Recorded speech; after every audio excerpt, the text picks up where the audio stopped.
3 weeks to go to the election. Will you commit now to respecting and encouraging a peaceful transfer of power? Well, you had a peaceful transfer of power. We lost the line.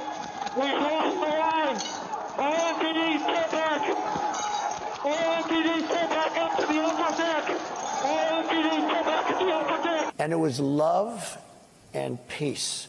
And some people went to the Capitol, and a lot of strange things happened there.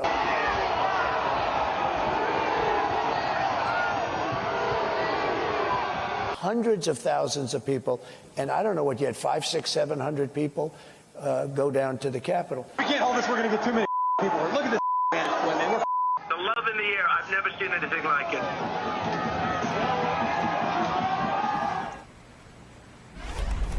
Love in the air. What was it Donald Trump said to a rally of his supporters in 2018? Quote, "What you're seeing and what you're reading is not what is happening. Look at me, believe me," he told them. Seems like he was making the case for moments like these. Joining our coverage, former Capitol Police officer, author of Standing My Ground, A Capitol Police Officer's Fight for Accountability and Good Trouble After January 6th, Harry Dunn is here. Harry Dunn, how are you feeling about things? Hey, Nicole, it's good to talk to you. I'm encouraged. I've had the opportunity to be out with the Harris campaign, being out on the ground, going across the country, hitting these battleground states multiple times.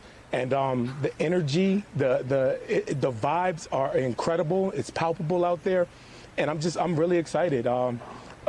It started out as an opportunity just to stop, vote against Donald Trump. But now we're looking at it, we have an opportunity to vote for Kamala Harris. It's not just a referendum against Donald Trump. I mean, that part was easy. But now just getting out there to support Kamala Harris is so exciting, the hope that she brings going forward in this country.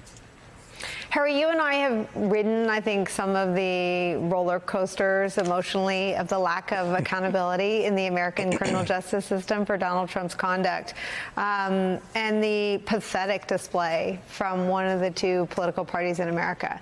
A bright spot, for me at least, has been covering Liz Cheney and Adam Kinzinger, who gave up their roles in Congress to use this day to say enough, right? The fever breaks here, I'm out.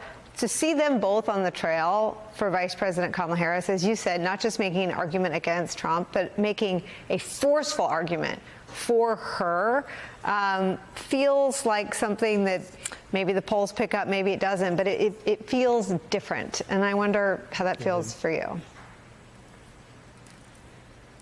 Well, yeah, you just mentioned those two, and those are two of my favorite Republicans in Congress, obviously because they stand up and they have a backbone. But just think about, and you also backtrack real quick. You just mentioned the institutions, the failing to get accountability for us. Look at the House of Representatives, the individuals that voted to impeach Donald Trump. None are in Congress anymore. So these institutions that have failed us, the Senate failed us, the Supreme Court failed us.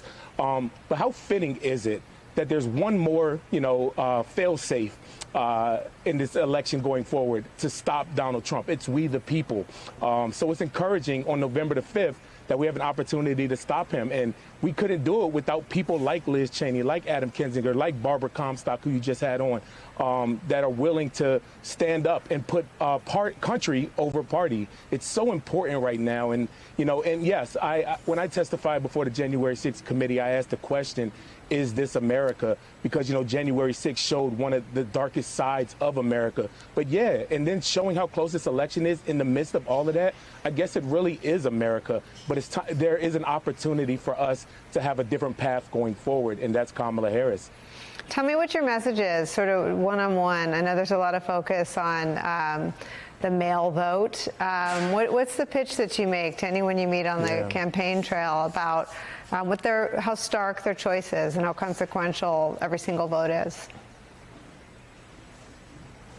Well, a lot of times I get the opportunity to meet out there with the people that have said, hey, I've never been involved in elections before. I'm out here canvassing. I'm out here door knocking. I'm out here volunteering to work at the polls. People that are just energized to be out there.